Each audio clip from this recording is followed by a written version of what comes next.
अब बताइए, महर्षि वाल्मीकि, भगवान वाल्मीकि, वो कौन थे? आप ही बताइए, सोचिए। वो ना क्षत्रिय थे, ना ब्राह्मण थे, ना वो वैश्य थे, वो शिकारी थे, मतलब शूद्र थे।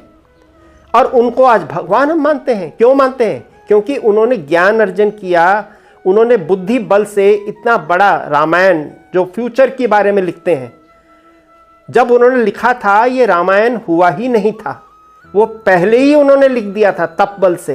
वो टाइम ट्रैवल करते थे, उनको पता था कि ये सब होने वाला है। क्योंकि इतना अत्याचार हो गया, ये जितने भी कठमुल्ले थे, हमारे यहाँ भी हिंदू समाज में कठमुल्ले हैं, इन्होंने इतनी हालत इन्होंने खराब कर दी कि दूसरे वर्ण, जो शूद्र जो वर्ण है, उनको जो है मंदिरों में आना भी प्रवेश वर्जित कर दिया। और इसी कारण जो है बौद्ध संप्रदाय आगे बढ़ा, जैन संप्रदाय, क्योंकि वो तो कास्ट सिस्टम मानते नहीं थे।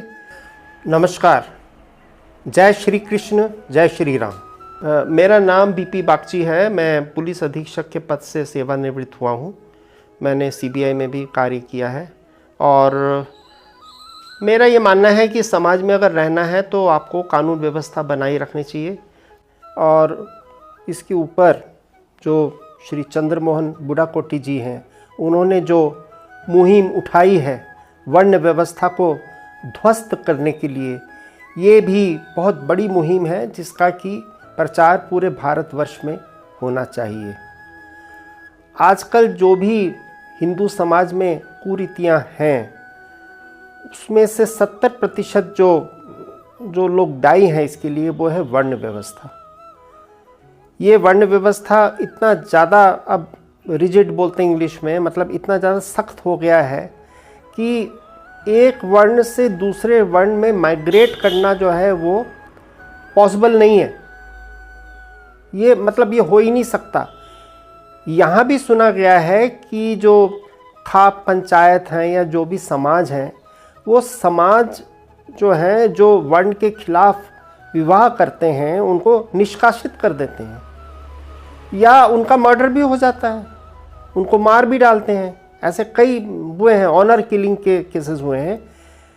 इनफैक्ट ये जो है वर्ण व्यवस्था के खिलाफ जिन लोगों ने आवाज़ उठाई है, बेशक वो विवाह से हो या जैसे भी हो, उनको इवन मार दिया जाता है। पर ऐसा पहले नहीं था।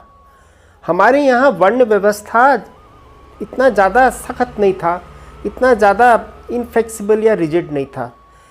जो रामायण काल जो है हमारा, वो 8000 बीसा पूर्व, महाभारत काल 5000 से 7500 ईसा पूर्व, आप सोच लो। और इसके बाद जो है वैदिक काल जो आया, वो 600 से 1500 बीसा पूर्व। मतलब वैदिक काल जो है वो महाभारत, रामायण और महाभारत काल के बाद आया। मैं अपने तरफ से नहीं बोल रहा हूँ, इसका जो है हमारे इतिहास में किताबें हैं, उसकी वजह, और काफ़ी पीएचडी स्कॉलर्स ने इसमें रिसर्च प्रोजेक्ट दिया है, उसी को अध्ययन करके ही मैं ये बोल रहा हूँ। मतलब वैदिक काल जो है हमारा बाद में आया, इससे पहले रामायण और महाभारत काल था। अब ये बताइए कि महाभारत काल में कौन सी वर्ण व्यवस्था थी? कौन से क्षत्रिय थे, कौन से वैश्य थे, कौन से ब्राह्मण थे, या कौन से शूद्र थे? कहीं इसका कहीं कोई वर्णन है? कहीं नहीं है। रामायण काल में कोई वर्णन है?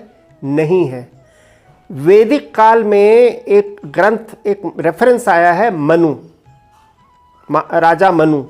सबसे पहले ये वैदिक काल में आया है, मतलब 600 से 1500 बिफोर कॉमन एरा, मतलब बिफोर क्राइस्ट, मतलब BCE बोलते हैं उसको।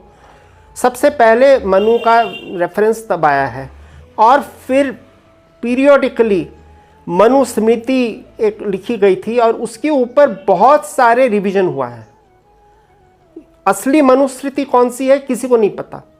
और असली मनुस्मृति में जो वैदिक काल में था, उसमें कोई वर्ण व्यवस्था की कोई बात ही नहीं की है, ना ही कोई ऐसी कोई रिजिडनेस था कि आप एक वर्ण से दूसरे वर्ण, ऐसा कुछ भी नहीं था। उसमें सिर्फ इतना ही था कि 4 वर्ण हैं, और वो क्या है, उनकी nature of duties towards the society, मतलब उनकी क्या कर्तव्य है समाज के प्रति और उनका क्या कार्य है, ये वर्णन था। मतलब जो ब्राह्मण है वो बुद्धि देता है, वो ज्ञान देता है, पढ़ाता है, टीचर है, प्रोफेसर है, या जो कर्म कांड करते हैं, जो अग्नि मतलब जो आपकी यज्ञ पवित्र करवाते हैं या जो हवन करवाते हैं, ये वो है जो कर्म कांड करते हैं, मतलब ईश्वर के प्रति जो पूजा करवाते हैं, वो जो है वो ब्राह्मण है, ज्ञान देते हैं।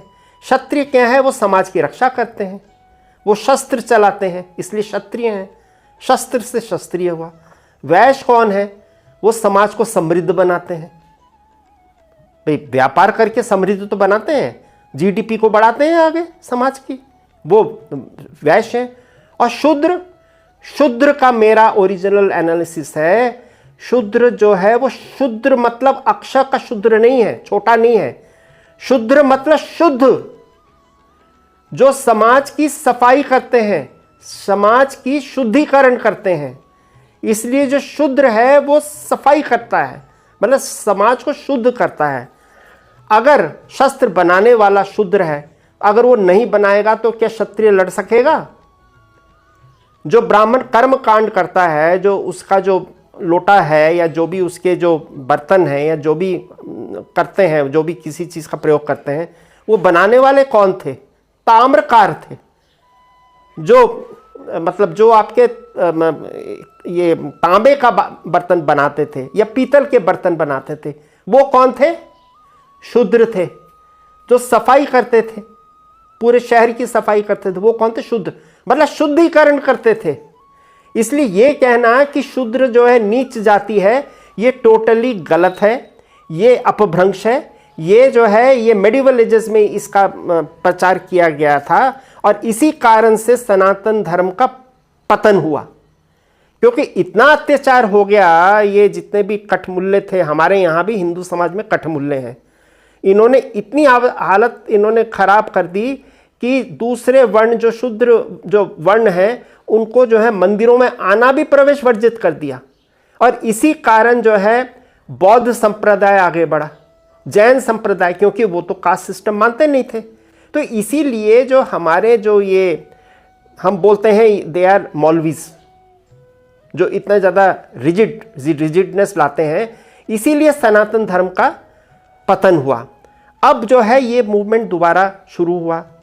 बूढ़ा कोटी जी ने बहुत बड़ा एक बीड़ा उठाया है। इसी तरह से हमारे जितने भी संत हैं, स्वामी धीरेन्द्र शास्त्री, उन्होंने बहुत बड़ा, फिर हमारे प्रेमानंद जी हैं, स्वामी प्रेमानंद जी हैं, इन्होंने रामभद्राचार्य जी हैं, बड़े बड़े संत हैं। इन्होंने अब ये दोबारा बीड़ा उठाया है कि इस वर्ण व्यवस्था को ध्वस्त करो। ये वो वर्ण व्यवस्था नहीं है जो हम चाहते थे। वर्ण व्यवस्था है roles played by the society. पहले क्या होता था, एक शूद्र है, उसने, शूद्र मतलब शुद्धिकरण करने वाला, उसको बनना है ब्राह्मण, वो आराम से बन सकता था। अब जो समाज में सुना गया है कि चोटी काट दिया, ये सारी चीज़ें जो हैं ये अपभ्रंश हैं, ये परवर्जन है, ये समाज को बांटने की मुहिम है। ये एक बहुत बड़ा षड्यंत्र है, ये बहुत बड़ा षड्यंत्र है समाज को बांटने के लिए। इसके पीछे जो है पॉलिटिक्स है, राजनीति है। इसलिए मैं इसकी भर्त्सना करता हूँ। किसी भी वर्ण के आदमी को कथावाचक बनने का हक है, प्रोवाइडेड कि वो अच्छी तरह से उसका स्टडी करे, अच्छी तरह से डीप स्टडी करे, और जो वो बोले वो प्रासंगिक हो और धर्म ग्रंथ से रिलेटेड हो, ना कि वो अपने मन से कुछ भी बना दे। ऐसा नहीं है, उसको कोट करना पड़े। जैसे कृपालु जो महाराज हैं, वो जब प्रवचन देते हैं तो श्लोक बोलते हैं कि इस अध्याय में ऐसा है, इस अध्याय में ऐसा है। कथावाचक बनना कोई मजाक बात नहीं है, उसको पूरा अध्ययन करना पड़ता है, सारे धर्म ग्रंथों का अध्ययन करना पड़ता है। तो अब जो ये इंसिडेंट हुआ था, इसमें उसकी चोटी काट दी गई। अरे भाई, तुमको क्यों हक है, क्या हक है? इसके ऊपर तो तुरंत लेना चाहिए था एक्शन। और जिन लोगों ने ये कार्य किया, विभत्स कार्य किया, उनके ऊपर NSA लगना चाहिए, उनको जेल में ही रहना चाहिए। उन्होंने बहुत खराब काम किया है। बड़े बड़े संत हिंदू समाज को एकजुट करने में लगे हुए हैं और ऐसे लोग हिंदू समाज को बांटने में। ये कौन लोग हैं, इसकी ज़रा इन्वेस्टिगेशन हो, इसकी जांच हो, इनके पीछे कौन है। कहीं विदेशी ताकत तो नहीं है। मुझे इतना ही कहना है।